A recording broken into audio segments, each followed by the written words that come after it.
हरे कृष्ण। प्यारे स्नेहीजनों, आपको मेरा प्यार भरा राधे राधे।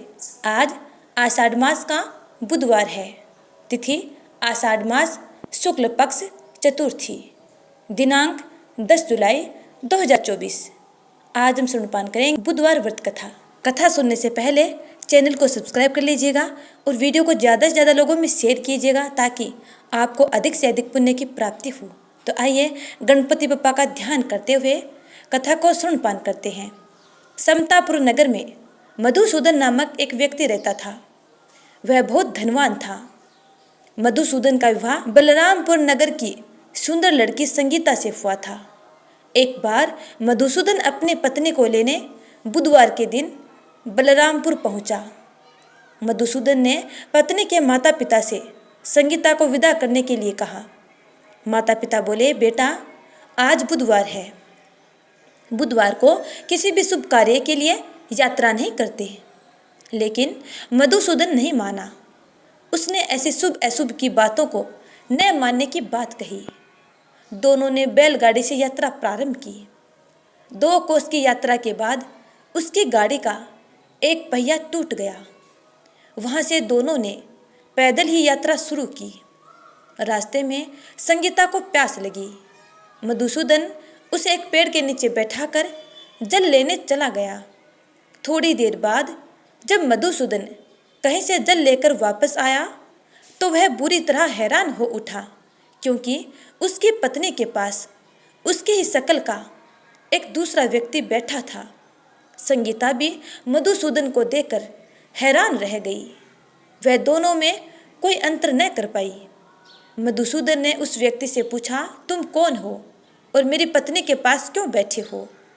मधुसूदन की बात सुनकर उस व्यक्ति ने कहा, अरे भाई, यह मेरी पत्नी संगीता है। मैं अपनी पत्नी को ससुराल से विदा करा के लाया हूँ। लेकिन तुम कौन हो जो मुझसे ऐसा प्रश्न कर रहे हो? मधुसूदन ने कहा, तुम जरूर कोई चोर या ठग हो। ये मेरी पत्नी संगीता है। मैं इसे पेड़ के नीचे बैठाकर जल लेने गया था। इस पर उस व्यक्ति ने कहा, अरे भाई, झूठ तो तुम बोल रहे हो। संगीता को प्यास लगने पर जल लेने तो मैं गया था। मैंने तो जल लाकर अपनी पत्नी को पिला भी दिया। अब तुम चुपचाप यहाँ से चलते बनो, नहीं तो किसी सिपाही को बुलाकर तुम्हें पकड़वा दूंगा। दोनों एक दूसरे से लड़ने लगे। उन्हें लड़ते देख बहुत से लोग वहाँ एकत्रित हो गए। नगर के कुछ सिपाही भी वहाँ आ गए। सिपाही उन दोनों को पकड़कर राजा के पास ले गए। सारी कहानी सुनकर राजा भी कोई निर्णय नहीं कर पाया। संगीता भी उन दोनों में से अपने वास्तविक पति को पहचान नहीं पा रही थी। राजा ने दोनों को कारागार में डाल देने के लिए कहा। राजा के फैसले पर असली मधुसूदन भयभीत हो उठा। तभी आकाशवाणी हुई, मधुसूदन, तूने संगीता के माता पिता की बात नहीं मानी और बुधवार के दिन अपने ससुराल से प्रस्थान किया। यह सब भगवान बुद्धदेव के प्रकोप से हो रहा है। मधुसूदन ने भगवान बुद्धदेव से प्रार्थना की, हे भगवान बुद्धदेव, मुझे क्षमा कर दीजिए। मुझसे बड़ी भारी भूल हुई है। भविष्य में अब कभी बुधवार के दिन यात्रा नहीं करूँगा और सदैव बुधवार को आपका व्रत किया करूँगा। मधुसूदन के प्रार्थना करने से भगवान बुद्धदेव ने उसे क्षमा कर दिया। तभी दूसरा व्यक्ति राजा के सामने से गायब हो गया। राजा और दूसरे लोग इस चमत्कार को देखकर हैरान हो गए। भगवान बुद्धदेव की इस अनुकंपा से राजा ने मधुसूदन और उसकी पत्नी को सम्मानपूर्वक विदा किया। कुछ दूर चलने पर रास्ते में उन्हें बैलगाड़ी मिल गई। बैलगाड़ी का टूटा हुआ पहिया भी जुड़ा हुआ था। दोनों उसमें बैठकर समतापुर की ओर चल दिए। मधुसूदन और उसकी पत्नी संगीता दोनों बुधवार व्रत करते हुए आनंदपूर्वक जीवन यापन करने लगे। इस तरह भगवान बुद्धदेव की कृपा से उनके यहाँ खुशियाँ ही खुशियाँ बरसने लगी। इस तरह जो स्त्री पुरुष विधिवत बुधवार का व्रत करके व्रत कथा को श्रवणपान करते हैं, भगवान बुद्धदेव उनके सभी कष्ट को दूर करते हैं और मंगल कामनाएं पूरी करते हैं। तो प्रेम से बोलिए, जय श्री गणपति बप्पा, जय बुद्धदेव की। जय गणपति सद्गुण सदन, कविवर बदन कृपाल, विघ्न हरण मंगल करण, जय जय गिरी जालाल। अब सुनते हैं गणपति बप्पा की कथा। एक बार गणपति बप्पा पृथ्वीलोक पर घूमने के उद्देश्य से धरती पर आए और वे हरे भरे खेतों से गुजर रहे थे। अचानक उनके मन में हरे भरे खेत में हाथ फेरने की इच्छा हुई और उन्होंने उन हरे भरे खेतों में हाथ फेर दिया। जैसे ही उन्होंने हाथ फेरा तो उनके हाथों में 12 दाने अनाज के आ गए। फिर गणपति बप्पा मन में दावा करने लगे कि मैंने तो सेठ के यहाँ से चोरी कर ली। तब गणेश जी अपनी चोरी के दोष को मिटाने के लिए सेठ जी के यहाँ 12 साल की नौकरी करने लग गए।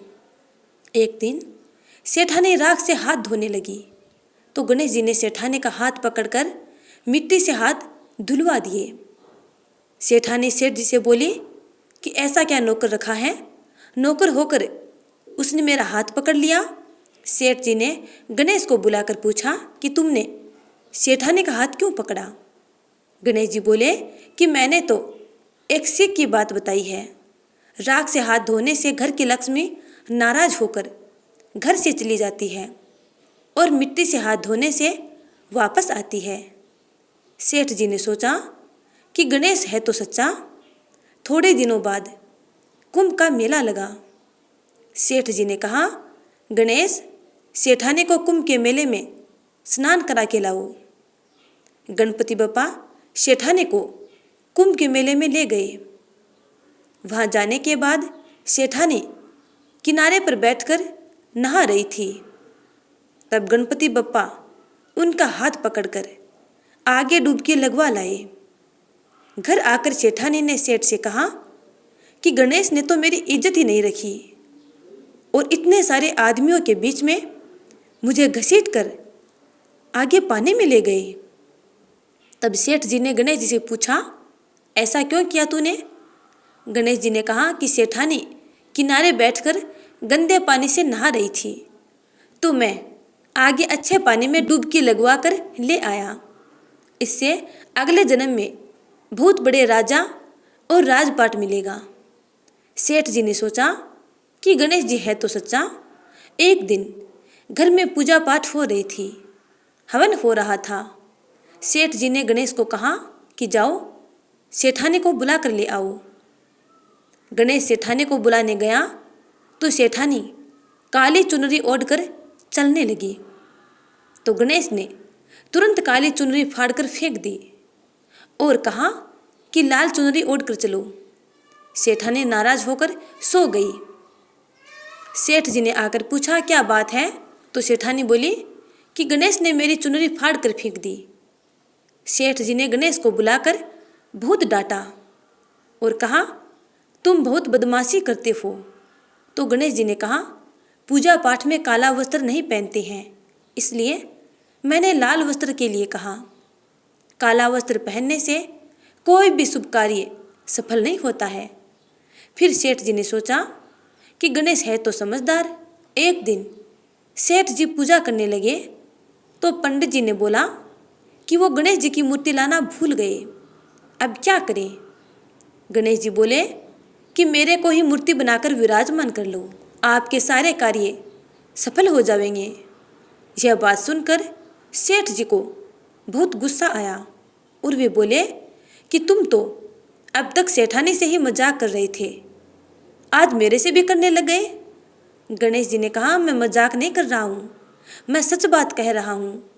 इतने में ही गणेश ने गणेश जी का रूप धारण कर लिया। सेठ और सेठानी गणेश जी के चरणों में गिर गए और क्षमा याचना करने लगे। इसके बाद गणपति बप्पा ने उन्हें क्षमा कर दिया और वे दोनों गणपति बप्पा की पूजा आराधना करने लगे।